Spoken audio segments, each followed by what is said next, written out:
He's only been linked to 4 homicides. There are other serial killers from Long Island. See, Joel Rifkin. Yeah, East Meadow. Okay, so he was a postal worker. He lived at home with his mom. He'd go to New York City, pick up sex trade workers and bring them back to his house in Long Island. Told mom never to go down into this locked room in the basement, and that was off limits to her. He would bring them down there and attack them, kill them, dismember them, put them in suitcases and other packaging, and then go back to the city and drop them off all over the place. Tonight in the Gilgo Beach serial killer case, the latest search of suspect Rex Heuermann's house is now complete.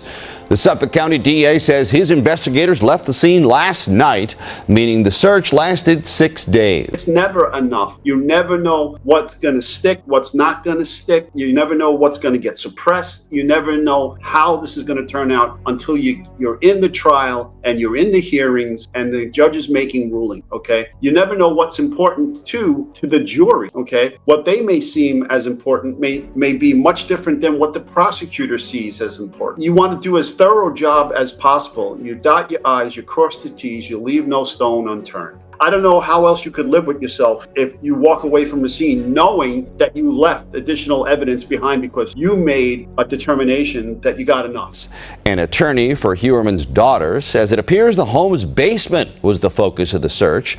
The DA has not said what his team was looking for. What evidentiary value can they be getting from the the upper and inside the underneath this stanchion here? What could they be looking at here, Ed? I haven't a clue. All I can think of is I don't know. Maybe there's there was something hidden up there, or maybe it could be some blood spatter. Okay, but in any event, there's no excuse for that stuff outside. Okay, that when they were there the last time. Back when this all began, and we learned about some of the details of the things that were inside of his home, we heard about some kind of a vault that he had, like a gun safe that was in the basement. Many people, called it a room. It was so big. We know that they cleaned it out. We just don't know if they've been able to move it out. So that could be something that is being looked at. And of course, we all go back to the fact that he is an architect. Did he build something in the house that has a secret compartment of some kind? That's something that's being talked about as we stand outside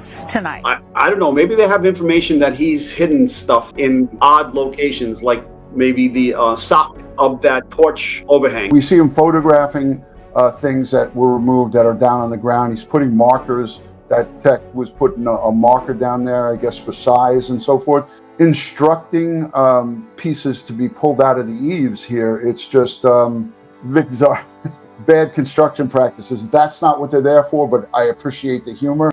Yeah, if it was bad construction practices, he'd be eligible for the death penalty immediately. Yeah, tear it down. We know that his estranged wife, Asa Ellerup, has been living here with her 2 adult children ever since Rex Heuermann was arrested last year. And she herself had said that the whole place had been turned upside down. I mean, we're talking about cutting out bathtubs, cutting out the pipes of the sinks, going through the mattress, tearing the mattresses apart. They really did a number last July. Again, when I look, I had to take like 2 or 3 different looks at this, because he's saying to him, you want all along here, and it looks like he's kind of directing from back here where my cursor is. That's like where it begins, and then he makes reference to this whole thing here. And like you said, could it be something from a crime that was committed on that front patio area? Ed, we heard from John Ray. He had sworn statements from eyewitnesses that were at that home. According to them, they were talking about a victim running out of that house naked, like you said, up with her hands up against the window. Could this be indicative of what they're looking for in regards to that statement? So now, as we have been standing outside all day long, we've been watching these huge evidence bags, the brown ones, the bank boxes, the white ones, coming out. And these investigators have been coming out and going under those white tents that we've shown you throughout the day from the air and from the ground. There's tables underneath, and I've seen people go in there with clipboards. Maybe they validated the statement, and now our good friend, the attorney there, who brought these witnesses forward with their affidavits, has got some traction now out of Ray Tierney, and they're back there looking for evidence to corroborate more information that was given. Yeah, I mean, look, this is who we're referring to is a fifth victim, and there are up to 11. Some people argue 12 victims over on Gilgo, but this is the Vergata case, Jane Doe number 7, that was recently identified. And Karen Vergata, it's alleged that she visited Rex Heuermann's home with that, at that time, on duty, still active detective from the NYPD, who they said they interviewed and cleared. I'm not quite sure how they could have cleared him. They've interviewed him, but this interview and this process goes on. As we speak, there could be secret grand juries reconvening, and we could be looking at an arrest of Asa Elrup or additional murder charges. The search comes nearly a year after police arrested 60-year-old Heuermann for 3 of the Gilgo Beach serial killings. A 4th charge then came in January. Heuermann has pleaded not guilty. After his arrest, police did a massive search. You'd think if there was evidence in that house that they would have found it back then, that they were done. They were there for 2 weeks. So what is left for investigators to look for? Is this from that alleged wooden box they recovered, they dug up in Manorville? Or is there a jail snitch?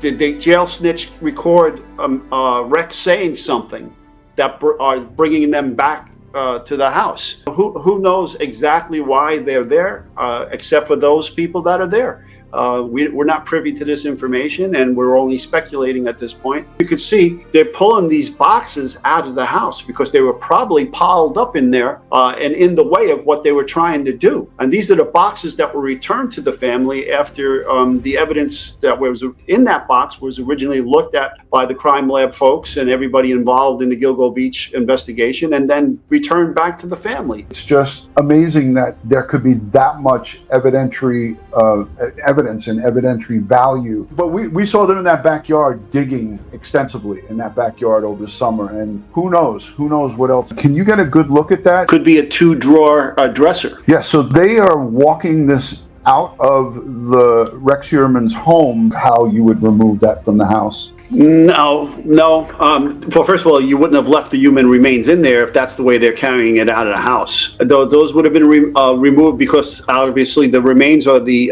authority and property of the medical examiner's office, not law enforcement. Right. Now, so if there was bones in there, they wouldn't be taking that out like that. No, the bones would be out. And even if the bones were taken out, they have all those big boxes. They have large paper bags. There's ways to package this stuff. Even if you're using just clean craft paper to wrap it, I wouldn't leave it exposed the way it is right there. Brought out along with bins and boxes, and even a notebook.